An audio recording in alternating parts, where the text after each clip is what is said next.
Maçdağa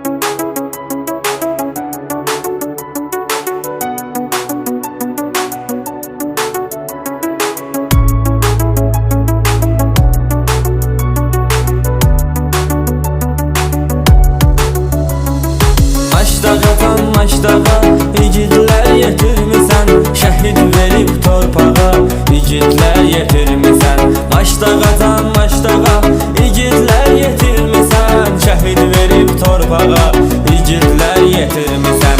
Tağıyev Kamran şəhid kesti şirin canından, başın sağ olsun vətən, yaşasın Azərbaycan. Şəhid Rızayev aslanı unutmayıb Maçdağa, tarix yazan oğlanı unutmayıb Maçdağa. Əliyev Tahir şəhid cənnətə daxil oldu, ayədir hər bir şəhid cənnətə daxil oldu. Mahmudov İbrahimin ruhu şad olsun bugün, şəhidlərin məqamı olubdur bizə üstün. Raul Piriyev hər zaman vətənə xidmət edibdir, şəhidliyin yolunda inamla qət edibdir. Məhərrəm Səmədovdur, canı bahasına döyüşdü, gəlməz idi ağlıma səninlə son görüşdü. Əliyev Bəhruz sənə ilahi rəhmət etsin, şəhid cənnət əhlidir, məkanı cənnət etsin.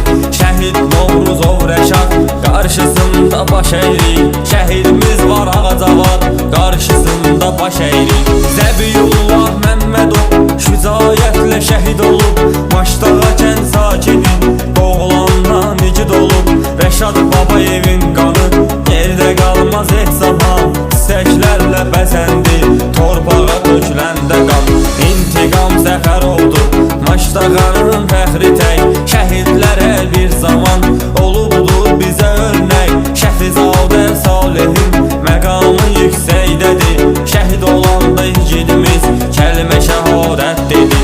Var nur üzlü şəhidimiz